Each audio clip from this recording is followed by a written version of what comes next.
the war is not going to end, right? And the when we talk about the combination of the Ukraine-Russia war with the Iran war, they were already, this is the same war. It's the exact same war. There is no separation, right? And that they might be shooting openly against each other now is a revelation to many people, but it's the exact same war.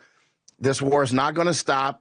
This war was going on before any of us were born. This war was going on before the United States was born. This is a process war, and it's a war of process, basically. But you see some of the areas like Hormuz or Strait of Malacca or Panama. These are all part of the same structure right now.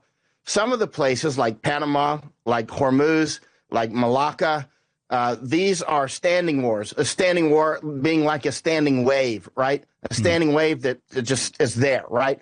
So there's always going to be fighting for the foreseeable future and has been for the last at least 500 years, say for Panama, right? Now, there's been a century of relative peace when America was there in charge of the Panama Canal. However, we actually made Panama off of a piece of Colombia. We sponsored a rebellion November 3rd, 1903. We created Panama so we could make the Panama Canal. Routes and resources, right? Keep in mind, routes, resources, and ideology. Ideology is about human resources, and human resources are the number one resource on planet Earth. That's why so much effort goes into information war. Info wars. It goes. Yep. It's massive. With human resources, you can get all the other resources. There's no new war. We're not in any new war right now. This is an old war. We're just at an inflection point that is very noticeable. We're at an inflection point where various oligarchical systems and corporate systems and ethnographical systems are all clashing each other in such sharp relief that it's obvious, right? So you're going to see, I think, global famines. I've been warning about that for 6 years now, since 2020. And I think it's more obvious that it's coming now. And some of the people that are trying to cause this, which would be the Zionist faction, I think they're going to try to put China into the largest systems that are fighting each other at the moment are the Chinese Communist Party and Zionist, right? I'm talking the Epstein class Zionists. Those are the two largest. They're not the only systems by far. There's many other systems, but those are the two big ones, and they're in a death struggle, right? I think you're going to end up seeing war between Argentina and Brazil after Argentina goes for Falklands. I haven't seen any of this in the news. I mean, I'm just saying this. I think Argentina is going to go for Falklands once they secure Falklands, which I think they will succeed at. I don't know when they'll do it because, they're going against the United Kingdom for the Falklands. The United Kingdom can't fight anymore. So I think they'll seize those. After they get the Falklands, I think that the Argentina will go for Brazil. Why? It's really not about defeating Brazil. It's about diminishing China's food supply. Not that the people in Argentina might actually recognize that, and I think the people in Argentina, as they watch this, will be shocked at the idea that Argentina would even go to war with Brazil because it's not in their consciousness, right? We went down to Argentina looking at this about a year and a half ago. But, Argentina, there it is, Milei, right? His actual last name is Miliakovsky, right? Milei's last name is Miliakovsky, like Netanyahu, Miliakovsky. They're both Miliakovskys. And so, anyway, China and the Zionists are fighting over Argentina. They're fighting over Panama. They're going to be fighting over Strait of Malacca. They're going to be fighting over Thailand. Real time, uncensored, unstoppable. AlexJonesLive.com. Take a stand. Share the link. Do you want to fight? You better believe you got one! Welcome back. Ladies and gentlemen, this is The Alex Jones Show. I'm your host, Harrison Smith, sitting in for Alex Jones today. Please do support us by going to thealexjonesstore.com, making a purchase and keeping us on the air and in the fight, and, of course, getting the incredible guests that we get. I'm about to be joined by Michael Yon. But let me lay the table for you first, set the table for you here, just the latest of what's happened over the weekend in the war in Iran. Iran's foreign minister has announced that Zelensky's drone strike on an Iranian vessel in the Caspian Sea will receive a response from Iran. Russia and the European Union have been notified. So, yes, it looks like we are really getting into a world war here. Things are spiraling out of control as the Houthis as well get involved, despite Riyadh's claims that all Iraqi-launched drones were intercepted. Okay, so the Iraqi-based Iran-sponsored militias are also getting involved in this. So, I mean, we're really seeing across the board things heat up. Riyadh's claim that all Iraqi launched drones were intercepted over eastern Saudi Arabia. Satellite imagery reportedly shows a large plume of smoke arising from the Aramco oil processing facility at Al-Qaik. I think that's how you pronounce it. Abqaiq? I'm not sure. But obviously, this is basically they're just taking huge portions of the global energy supply offline, possibly permanently, but certainly at an increased clip. Satellite imagery backs up reporting of damage at Aramco's key crude oil processing plant. And you see actually the satellite imagery, there's just this giant smear of black smoke still can be seen to this day. This was earlier today, this was posted. It's a critical node in Saudi's oil industry, processing a huge portion of the country's crude before it's shipped for export. Basically, this was one of the ways that they were trying to get around the Strait of Hormuz. That has basically been eliminated. Trump shelves Iran strike over U.S. missile shortage. That's a story from AlexJonesLive.com. Reported in a bunch of different ways by a bunch of sources. Top U.S. military commander in Middle East advised halting Hormuz bombing. That, again, because of a critical shortage of stockpiles. Trump holds off major escalation as advisors raise concerns. U.S.-Iran war pauses for second straight day. Trump has canceled plans to sharply escalate the war in Iran over concerns that Iranian attacks could dangerously drain the Pentagon's already diminished stockpile of Patriot anti-missile interceptors and other air defense munitions in the Middle East is close to zero, per the New York Times. They're basically retreating into Jordan and sort of bringing all of the material we have across the whole Middle East right into Jordan and Israel, sort of consolidating. That could have good and bad strategic consequences. Israel expected Trump to bomb Iran last night, but then he let Tehran off the hook. We'll get into that. So, I mean, a lot of the same stories. Of course, Matt Bracken reporting on this as well. Saudi-led coalition just pounded Houthi targets. Oil tanker explodes after hitting naval mine in the Strait of Hormuz. I mean, things, long story short, things are nowhere near over. There only seem to be increasing and expanding and growing, and now we are combining the Ukraine and Iranian conflict. As Michael Yon has taught us before, all conflicts come down to, let me see if I get this right, resources, routes, and religion. Did I get it? Are those the three R's? Michael, I think I do. So we're going to break down how exactly this is going to progress moving forward. They're also talking about doing computer simulations to determine whether the U.S. could invoke the draft. I mean, things are really getting off the rails here. Michael Yon hopefully can help us make sense of it. You can follow him on X at Michael_Yon. That's Y-O-N. MichaelYon.com, MichaelYon.locals.com as well. Once again, thank you for coming on. Welcome to the show, sir. Oh, thanks, Harrison. But don't use locals, please. We're trying to get off of locals, and it's actually difficult to do. Weirdly, I'm on Substack anyway. Hate to diss locals like that, but I'd like to get off of your platform if you'll let us off. So anyway, it's a weird thing. All right, so give us the Substack so I can correct it here. Substack is my name, Michael Yon or Big Honey, Michael Yon, Y-O-N, Yankee Oscar November. There you go. And notice that post right there, Zionist forces may close Strait of Hormuz. That was July of 2025. And look, that's what's happened, right? Yep. And because, I mean, it's really obvious what they're doing. The war is not going to end, right? And the when we talk about the combination of the Ukraine-Russia war with the Iran war, they were already, this is the same war. It's the exact same war. There is no separation, right? And that they might be shooting openly against each other now is a revelation to many people, but it's the exact same war. This war is not going to stop. This war was going on before any of us were born. This war was going on before the United States was born. This is a process war, and it's a war of process, basically. But you see some of the areas like Hormuz or Strait of Malacca or Panama. These are all part of the same structure right now. Some of the places like Panama, like Hormuz, like Malacca, these are standing wars. A standing war being like a standing wave, right? A standing wave that just is there, right? So there's always going to be fighting for the foreseeable future, and has been for the last at least 500 years, save for Panama, right? Now, there's been a century of relative peace when America was there in charge of the Panama Canal. However, we actually made Panama off of a piece of Colombia. We sponsored a rebellion November 3rd, 1903. We created Panama so we could make the Panama Canal. Routes and resources, right? Keep in mind, routes, resources, and ideology. Ideology is about human resources, and human resources are the number one resource on planet Earth. That's why so much effort goes into information war. You know, info wars. It goes. Yep. It's massive. With human resources, you can get all the other resources. You mentioned before on your previous, like about 15 minutes ago when you were talking, that, you know, basically America is being dumbed down. The world is being dumbed down. That's an attack on human resources. You know, the United States is clearly being dumbed down. There's many books about it. And this has been going on since at least maybe the 1890s. But now it's in full force. I mean, it's quite big.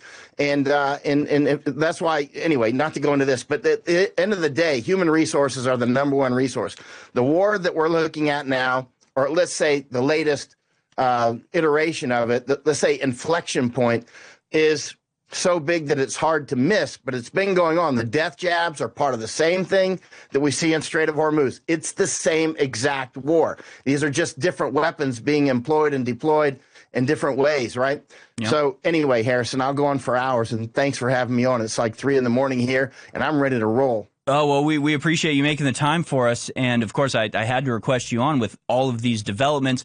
And it's funny, I actually put a tweet out yesterday, I think, where I said, you know, as I try to think back to, like, what actually started this conflict, now that Ukraine and Iran are actively shooting at each other, it's like, okay, you got to go, you know, past Midnight Hammer, past October 7th, all the way to the Ukraine war. So now you got to go back to Maidan. If you're going back to Maidan, that sort of involves the whole, like, Syrian uprising. You've got the basically attempting to recreate all of the Middle East. You got Libya in there. It's like you go back and back and back and back. And I said, basically, we've been at the same war since 1913. You're taking it even farther back, which I think is appropriate as well. But obviously, things have come to a head in a lot of ways. And the headline from Drudge today was stuck. The headline I think I wrote for, you know, talking about Iran war, you know, just said no way out. There's no way out. And actually everything we've done seems to have gotten worse. So just a few more like headlines from the weekend. This again just shows you whether it's incompetence or deliberate destruction that the Trump administration is bringing to the world order. U.S. intelligence assesses that Iran's new supreme leader Khamenei is far more interested in a nuclear weapon. Of course, we knew this, but just to compile them all together, you've got, we wanted to stop the nuclear weapon. Well, now it's more likely than ever. The current level and type of U.S. strikes have likely failed to meaningfully affect the Iran regime's willingness to pursue and secure its strategic objectives with force, including long-term control of the Strait of Hormuz. So in other words, this key takeaway from the Institute of the Study of War is that everything we've done to try to belittle Iran's control of the region has, in fact, expanded and accelerated and grown their influence and control. Iran, meanwhile, rejects a U.S. ceasefire proposal that was delivered by the Iraqi prime minister. So obviously, no way out there, no diplomatic way out with that agreement. Oil stocks, meanwhile, in the U.S. Strategic Petroleum Reserve have fallen by 5.5 million to the lowest level since 1983. I think we only have a couple days left, in fact, of the oil reserve before it is completely empty. I mean, it just goes on and on. So we've got no stockpile of missiles. That was the big report from the New York Times earlier. You've got, I mean, just what are we doing here? I mean, long story short, what are we doing here, Michael Yon? And I think you can lay it out for us. If you see this with the perspective of the people in power are telling the truth, and we really are trying to stop this big enemy, Iran, nothing makes sense. If you instead perceive what's happening as a coordinated war against prosperity on Earth in an attempt to consolidate resources in the hands of the very few and kill off the majority of everybody else, everything makes a lot more sense, doesn't it? Oh, yeah. I just got off the phone with Chris Martinson, by the way, whom you know, and just like hung up, and then you and I came on, and we were just talking privately. But, you know, and interestingly, Chris just told me that oil prices are down 6 to 7%. And he's like, this, you know, doesn't make sense, obviously. But actually, on the grand strategy level that I'm talking about, not only does it all make sense, I've been putting in writing like Strait of Hormuz would be closed by Zionists and blamed on Iran, right? Yep. And I said that in July of 2025, and many other things like that are coming true, like the screwworms in Texas, and Nord Stream would be blown up, Groningen would be closed, a long list, because I do actually understand what they're doing. Because all I do, I'm usually up at this time of morning, by the way, in my library. This is my library. This is not a green screen. This is my a tiny part of my actual war library, which I get up and I'm at 2, 3, 4 in the morning, and I'm studying year after year. And you can see eventually it becomes less complex and it becomes simpler, right? Yeah. At some point it becomes very simple. And that simple idea was what led me to, I think they'll close Strait of Hormuz. I think they'll close Malacca. They're going to go for the Turkish Strait, Bosphorus. They're going to Black Sea. They're going to go for Caspian. I got one old book here from the 1700s written by a British officer about the Caspian routes and all this stuff.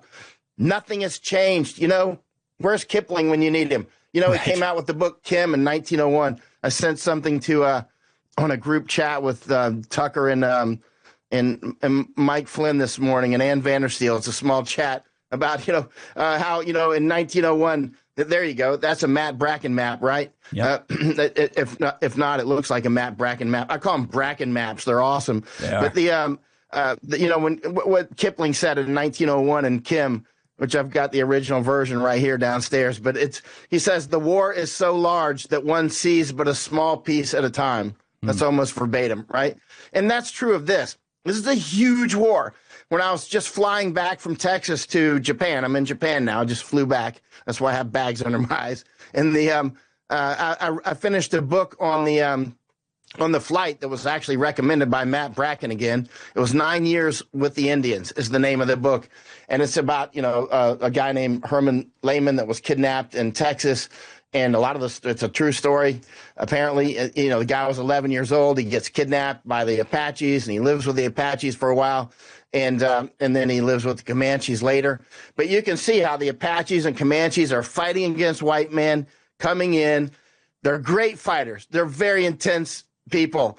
But that's like fighting the white men coming in was like fighting a glacier with an ice pick. Right. You're just not going to win because it's literally a glacier moving in on you, right?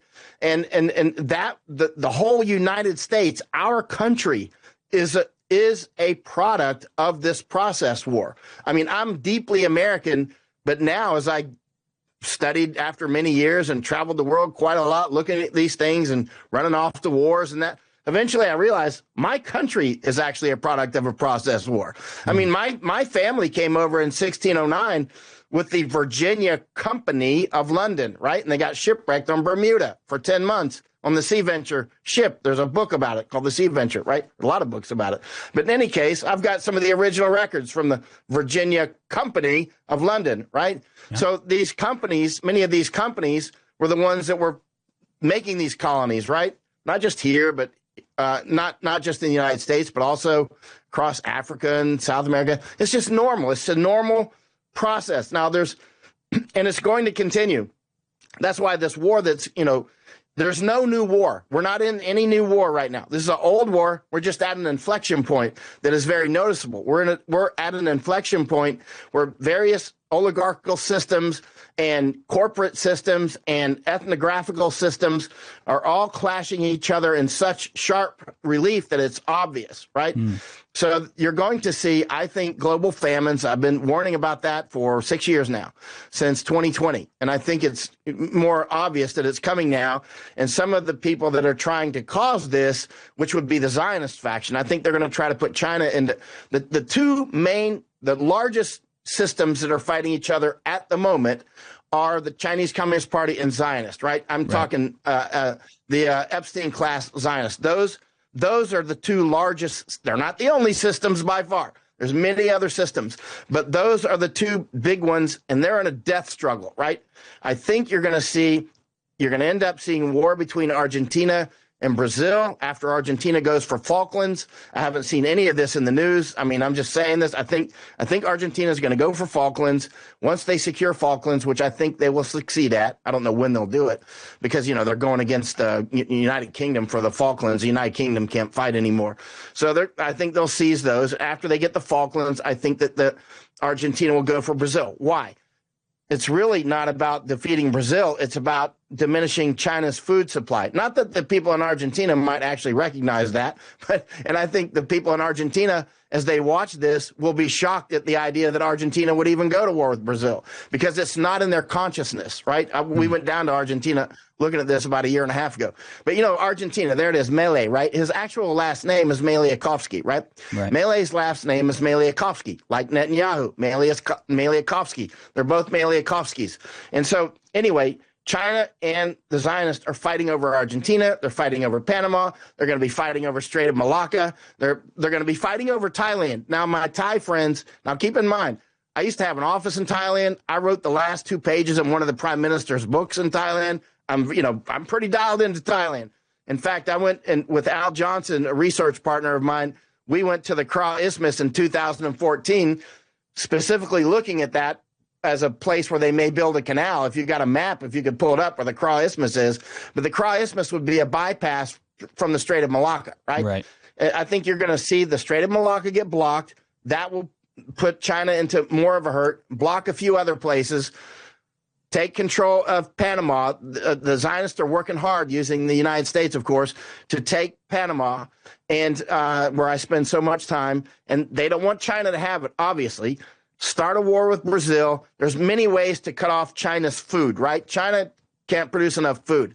So China has certain advantages and disadvantages, and the Zionists have certain advantages and disadvantages. And obviously, they're both highly sophisticated groups and highly capable groups, and it's like Godzilla versus King Kong.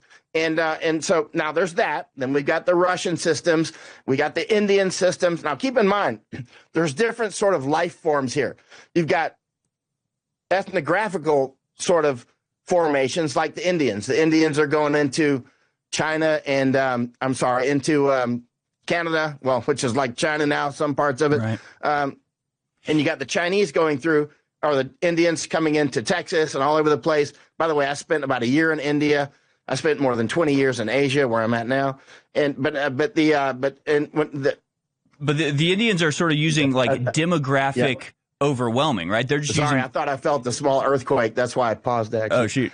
Yeah. Hopefully, all right. No, the water's not moving much, so I keep water here just in case. You invoked Godzilla and King Kong there in Japan. But I think what you're talking about is the Indians are basically, and they're saying it openly. They're going, hey, there's so many of us, we can just kind of demographically overwhelm everybody else. So they just offered 60 million people to Canada. Hey, do you want 60 million people? They'd really help you. Meanwhile, they're saying, hey, if we get a certain percentage, we then can dictate their electoral process.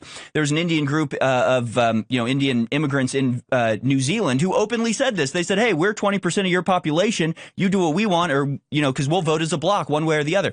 So the Indians are using this demographic sort of overwhelming just the sheer numbers. Meanwhile, the Zionist groups, very small numbers, but very high positions. The Chinese are a whole different animal, but all these different animals that you're talking about. Mm-hmm. Absolutely.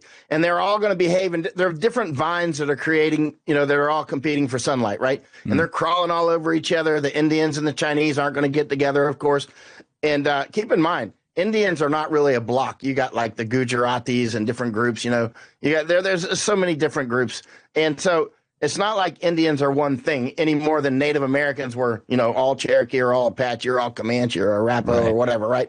It's the same thing with Chinese. Chinese are not an actual bloc any more than Europeans are. But they will tend to, promote within. Like Jews will do that, of course. Zionists will do that, of course. Catholics will do that, of course. I mean, there's these different systems, and they'll behave in ways that are that will promote their own system, of course, and they're competing with each other. And it's never ending. It just doesn't end. That's why the idea that this war is going to end is actually ludicrous. It's like it's like silly, actually. In fact, the war, it didn't begin in our lifetimes. It was already very mature. I mean, if you look at the U.S. Revolutionary War, was part of this war. The War of Jenkins' Ear was part of this war, like obviously. The war of so many of these wars, the World War I, World War II, it is this war. There is no difference at all. It's actually the same war. So you've got various process wars, like Catholics trying to make the world Catholic, Protestants, the way I was raised, trying to make the world Protestant. Muslims of various sorts trying to make the world their sort of Muslim, right? Hindus doing the same thing, right? You've got Jews don't recruit anymore, but they used to. They do it in-house, right? And they may do it again, but because these things tend to change over time. You've got communists doing communist stuff. But when you look at an ethnic background, Indians will promote Indians. Chinese will promote Chinese. That's just the way this goes. Except, the only people group I don't hear you mention is how about us? What about Americans or European people? It seems like all of our effort is going towards serving the Zionist causes, and we can get into what's going on in Argentina or Venezuela right now, obviously what's going on in Iran. And that's so interesting you say that the foundation of America was a part of this, because why was Columbus sailing in the first place? To try to find an alternative route, because they didn't want to have to get to India by going around the Horn of Africa or by using the Suez Canal. So I mean, you're right. And then you got the Northwest Passage, that, inspiring a lot of colonization up north, thinking that they could find a way around. The Panama Canal obviously being cut to shorten that trip. So, I mean, we talk about roots and resources. It really does all fall into this one paradigm. It's super interesting. Oh, right. And once you recognize that, you're going to find a lot of these things are a lot easier to predict. That's why I mentioned earlier, once you get to a certain level, it becomes a lot less complicated and complex, right? It becomes much simpler, actually. At some point, it feels like cheating. Alex. When did he do that? He did some program. I just watched it again yesterday. A friend sent it from Texas, actually, and it was Alex talking about how the British Empire and the Jews want to go after the Scots, right? Of course, because the great game. Tell you what, stay there. We'll be right back. We got to go to a quick commercial break. More with Michael Yon on the other side. Don't go anywhere. America is now 250 years old. July 4th isn't about delicious cheeseburgers and fireworks, though I love them so much. It's about, what does America stand for? The globalists cannot have our country survive. They want transhumanism. They want the Great Reset. They want the New World Order. That's why they demonize Americana. That's why they pay the NBA and the NFL to take a knee during the anthem and push all this communist Chinese garbage. Because what America stands for is antithetical to what they're doing. So, when you go to thealexshowstore.com, we have a whole summer line that just rolled out. We'll show you some of these designs. And most of them, I came up with the concepts. I'm pretty proud of it. I think this is a badass shirt. It's the Betsy Ross flag. And it says Rebel Scum since 1776. And the designs just get better from there. And they fund the Second American Revolution happening right now. Because our Revolutionary War never really ended. We're just one continued arc, the flower of the Renaissance, challenging totalitarians and authoritarian scum. Because in truth, they're the scum, we are the future, and we are winning. You wanted 1980 style wife beaters? We got a whole bunch of them with great slogans like less 1984, more 1776. Got another great shirt, make Orwell fiction again, and so much more at thealexshowstore.com. And I got to tell you, this fabric, how light it is, how good it feels. I asked the folks at Bigley, can we have some dress shirts? And I sent them an example. This is even better than the shirt I bought that was similar to it. This is awesome. This shirt is so light. It's so great in the summer. Get yours now, along with dozens of new designs and so much more at thealexshowstore.com.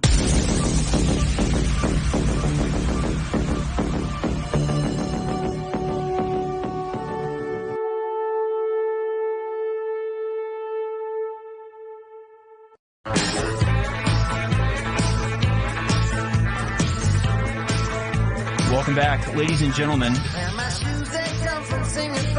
As we discuss the conflict of humankind, as we were leaving in the last commercial break there, we had to cut off Michael Yon, my guest. You can follow him on X at Michael_Yon, michaelyon.substack.com as well. Talk about the Scots. And man, you go back, you can read the old Romans.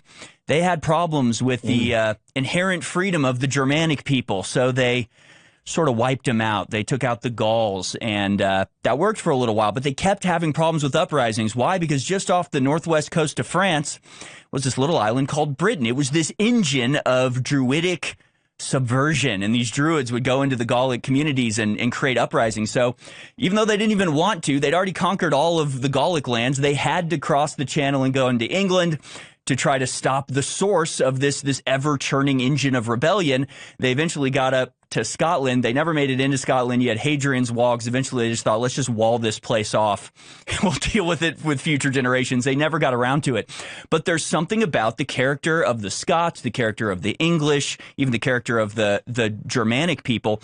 There is this drive for sort of freedom. They don't want to be told what to do. They didn't comport themselves with the Roman sense of discipline, and it was always a problem. I think that's what you were working towards, Michael Jan, when you're talking about the Scottish character that Alex Jones brings up so often. It's a phenomenon throughout history. The Scots are so often at the head of rebellions. You can even find examples like in the Middle East. There'll be some Scottish guy leading a rebellion of a bunch of Arabs.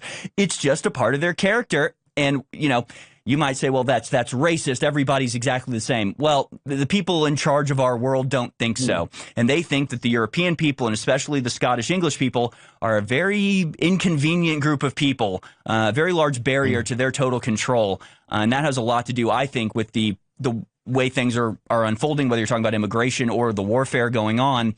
They're going after this spirit of resistance, spirit of individuality, spirit of rebellion that is always a persistent threat to their total control. They really want to eliminate that. Am I totally off the rails, Michael Jan, or is that generally the direction you were going?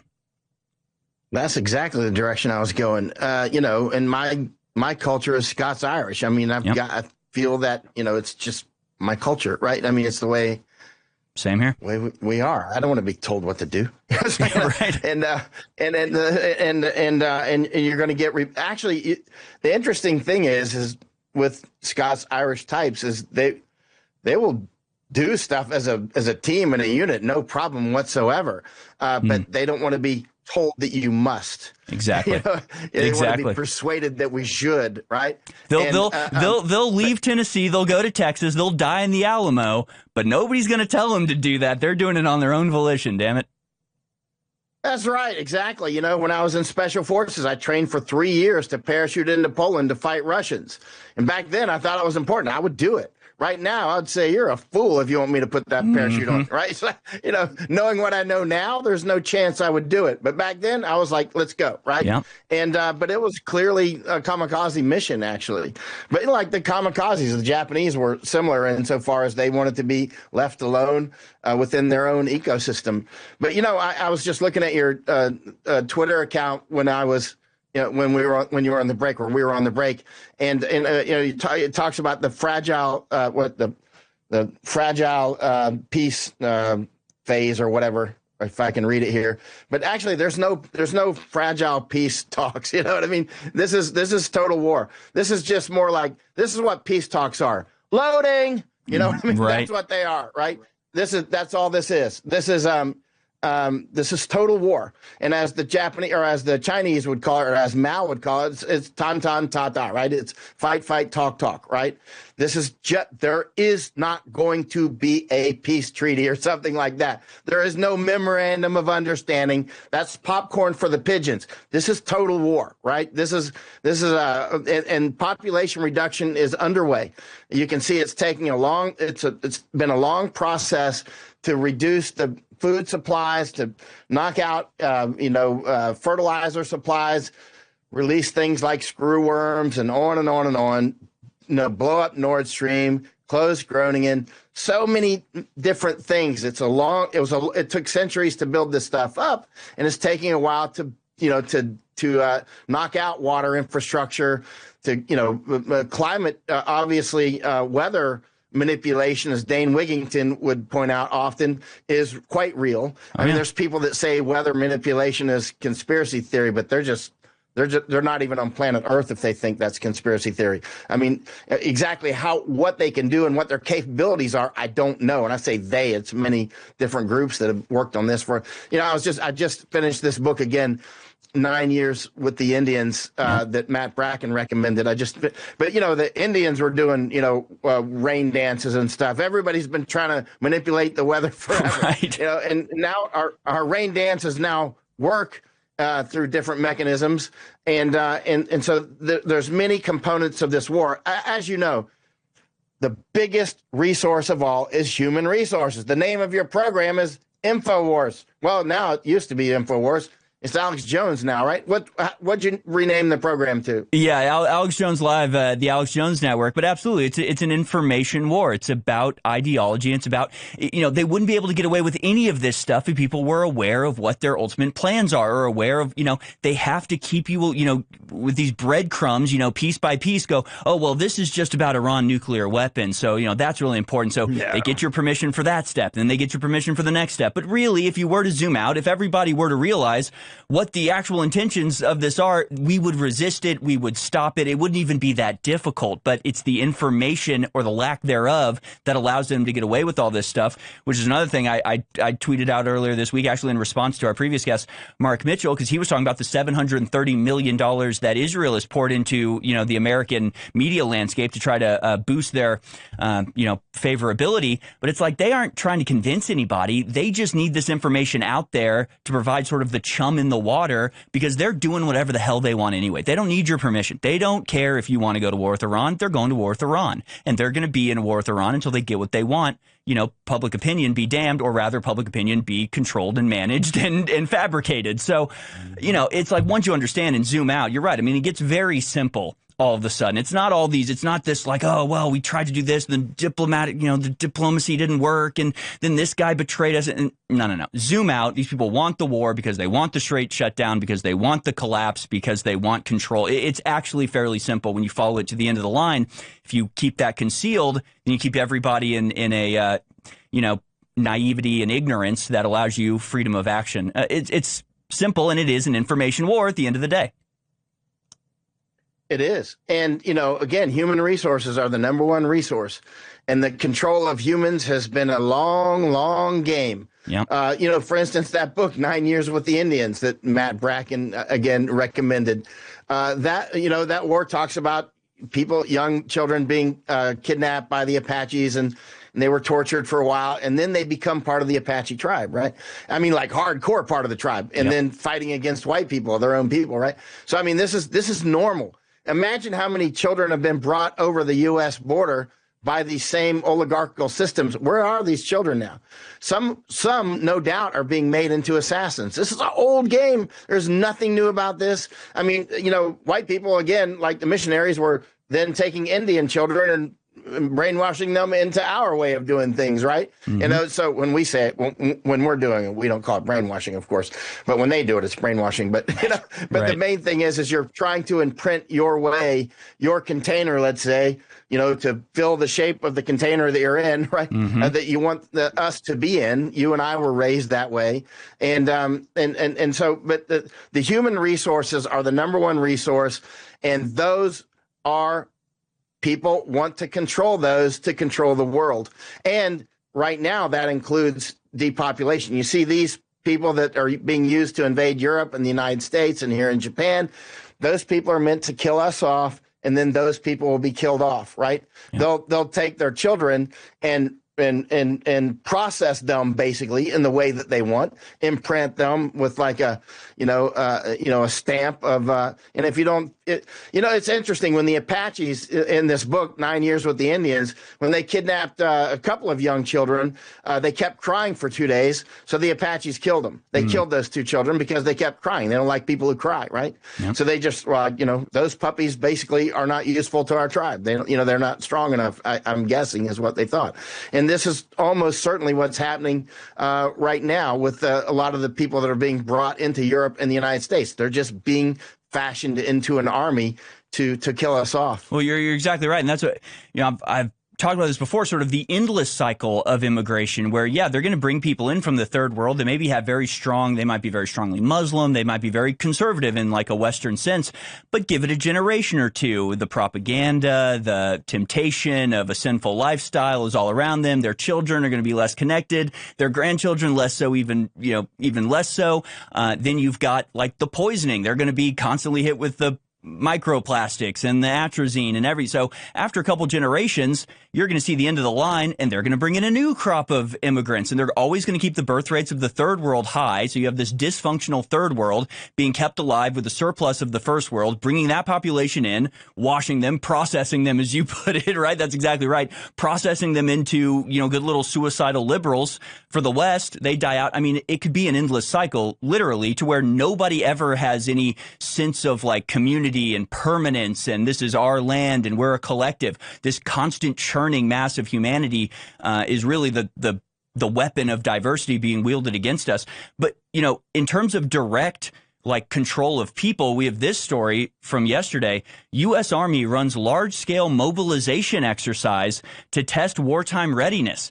The U.S. Army is running a large-scale exercise designed to stress test how the country would recall soldiers and shift to wartime footing, a signal that Washington is treating near-peer conflict planning as real operational priority. And they're basically talking about what would happen if we did the draft. I mean, if we invoke the draft, what would happen? I would love to see the results of that simulation, because I imagine, they type it into what if we, invoked the draft? Oh, we all die. Okay. What if we invoke the draft a different way? We still die, huh? I mean, I think if they were to actually try to invoke the draft, it would actually snap a lot of people out of it.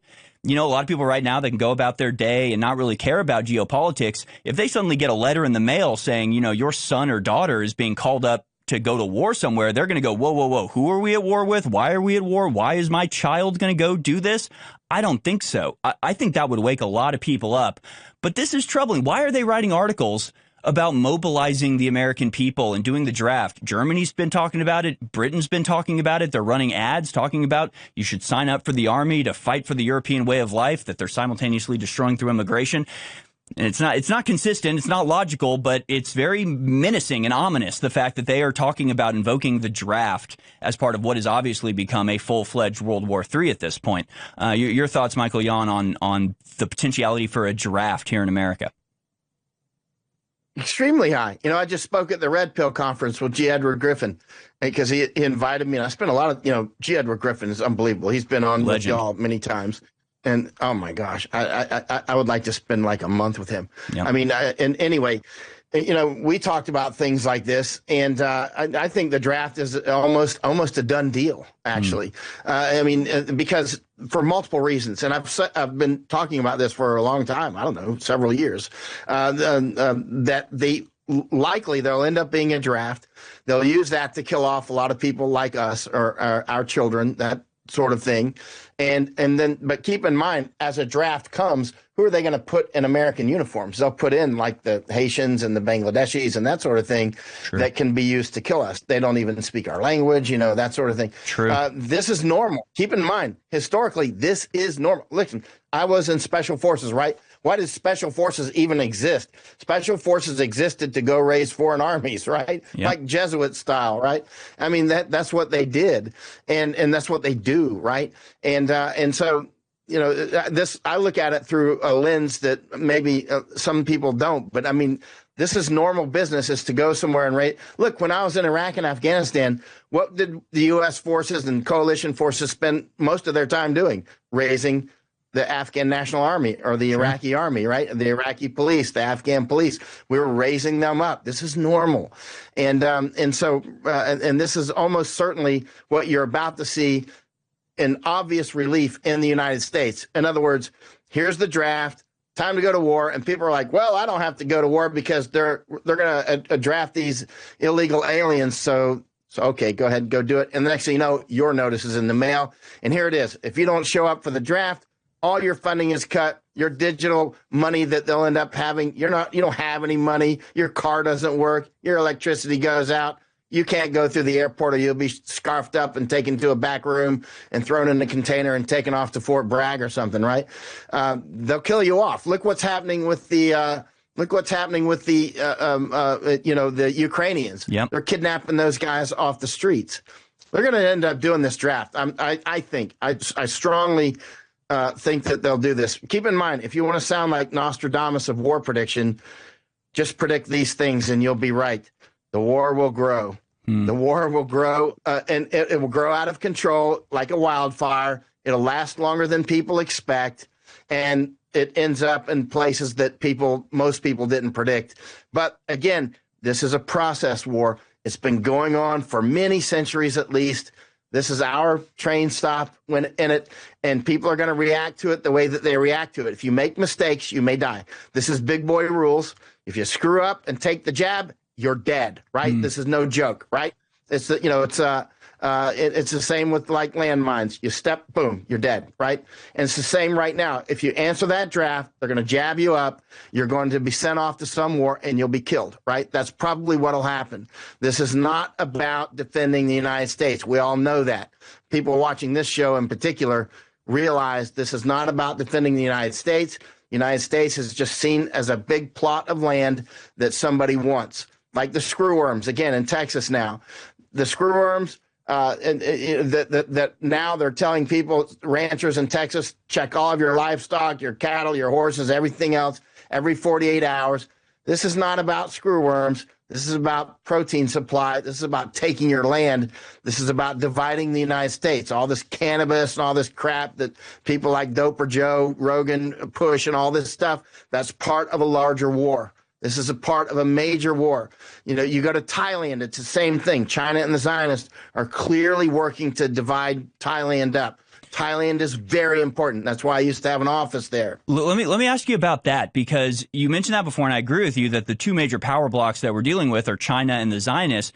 Are they even at odds? Because, you know, we played a clip the week before I went on vacation, but we played it and I talked a lot about it. You know, this Chinese professor, you know, very high up in the Communist Party, is talking about how he gets things done in America. We have friends at the highest level. And he's very open. He's like, no, it's the Jewish Americans who are sort of on our side and help us get things done. I mean, are the Zionists and the Chinese at odds, or are they working together to sort of divide up the world right now? Oh, they're frenemies. That's clear. I mean, you know, obviously they're both hostile to us, right? Right. And openly hostile to us. And, I mean, USS Liberty and on and on and on and on, right?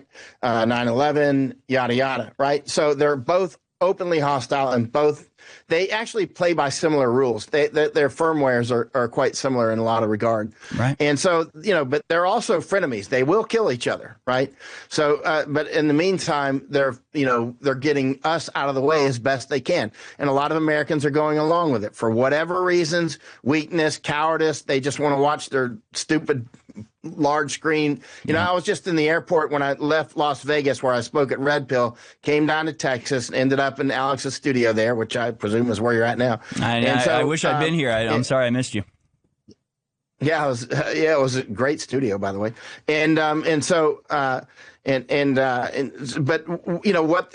So I was going through the airport there in Las Vegas, and you know, I hear these guys screaming, hollering at the top of their lungs, at like they're on fire or something. And there's a restaurant there at the terminal. You can hear them yelling down the terminal. They're just watching some sports game and going nuts, like completely insane at the bar at the airport.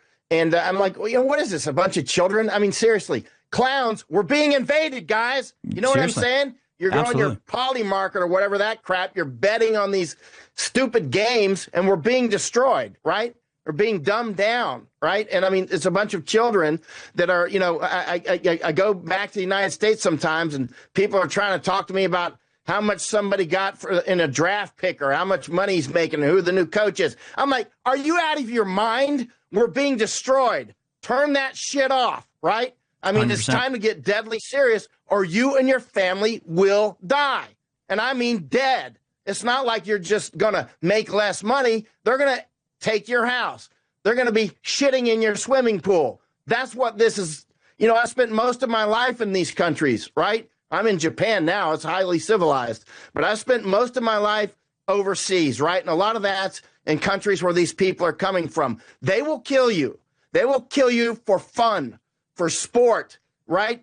They will burn down your house for fun, right? I mean, this is the kind of stuff that we have literally cannibals coming into the United States. We have literally people that will just kill you on the street just for fun, right? And the borders remain open. Orange Fungus is saying that the border is closed. I was at a speech in Dripping Springs, you know, when he did that speech 2 weeks ago or whatever, right? I'm watching it. Orange Fungus is talking about the border closed. The border's not closed. Newsflash, So many Americans keep telling me the border's closed. The border is not closed. Chinese are coming across San Diego as we speak. They're coming across night and day, as are people from Bangladesh and everywhere else. The border is wide open. There's not the tens of thousands that were coming through before, but they will again. All of that architecture, Catholic Charities, HIAS, UN, IOM, all the Lutheran services, all of that architecture is still in place. You go down to Darien Gap, you go down to Panama. They're all of the architecture is there in Panama. It's all there in Colombia. Nothing has changed. The invasions are ongoing. Chinese are growing dope in California and Oregon and Maine. Now the dope heads will go, hey, it's about my freedom, man. Hey, your brain is dead if you think this is about your freedom. You know, if people that don't respect their own brains demand that we respect their thoughts. No, if you're watching Dope or Joe Rogan and you think that's a serious program because he's got great guests, guess what? No, that's an op meant to destroy us, right? I mean, it's a very big deal. This is huge. And this is it. You either get serious or you get dead. That's what we're down to. Absolutely. I couldn't agree more. And again, people think that we're like immune to this for some reason. Even the threat of communism is almost treated like this. Communist, nobody, that never works. It's like, no, we have to actually have boots on the ground. Like, you have to actually confront this like the threat that it is. You can't just brush this off. If they get into office and they pass laws, I mean, they're talking about packing the Supreme Court. Why do you think they're talking about packing the Supreme Court? Because they want to do things that are unconstitutional. It's not that complicated. So how do we wake people up to this? Because people are just sleepwalking. And as cliche as it is, I had exactly the same experience in a airport. I was sort of spying around. I was looking around at what people were doing on their phones. Every single man I saw on his phone was looking at sports. Every single one.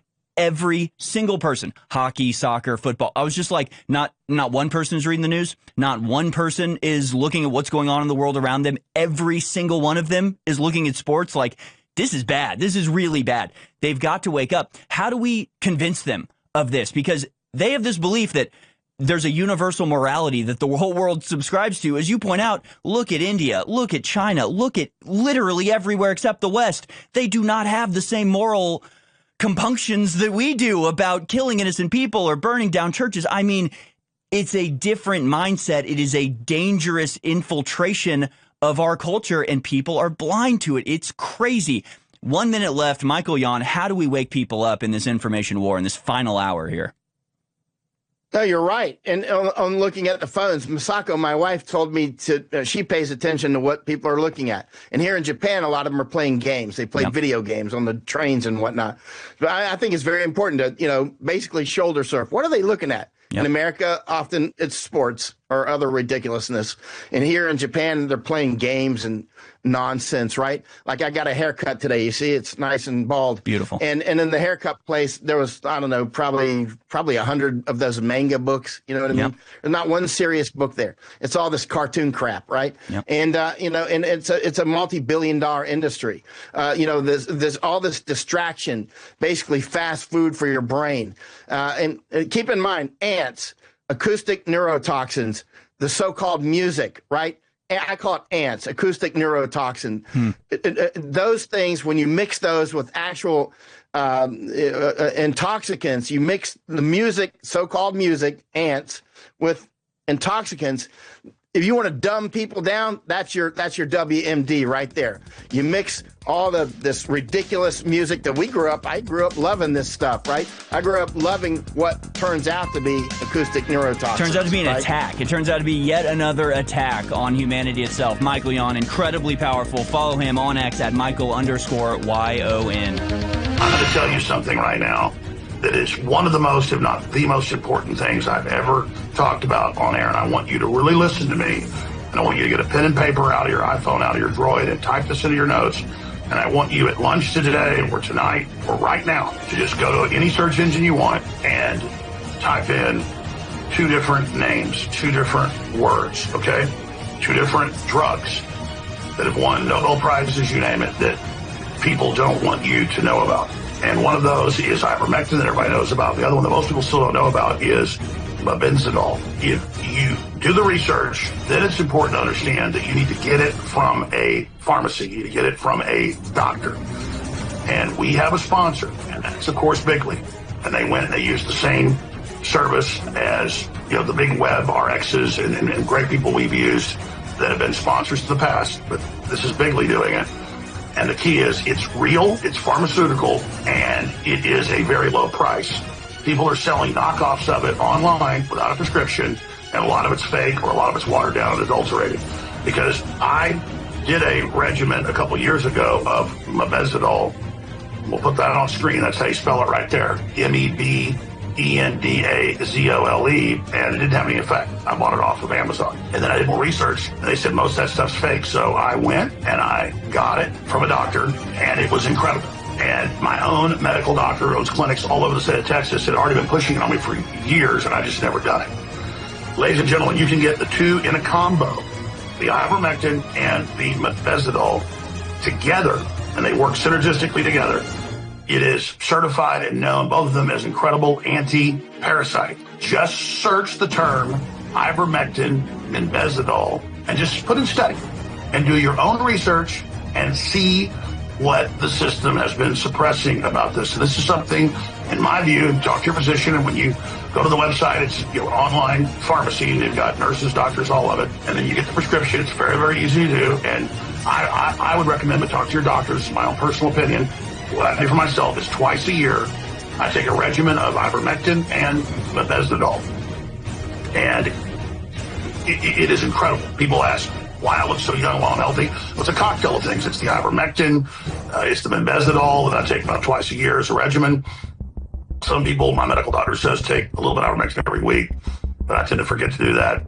He's literally just says take like 2 pills a week as a supplemental. That's what my medical doctor tells me. You get your own medical doctor tell you what you want. But the big thing they say is a couple times a year, a big dose, a big regimen. You talk to your physicians. You talk to the folks in the online pharmacy. Let me put it on screen for you. 1776RX, just 1776RX.health. This is one of the most important things you'll ever do, ladies and gentlemen.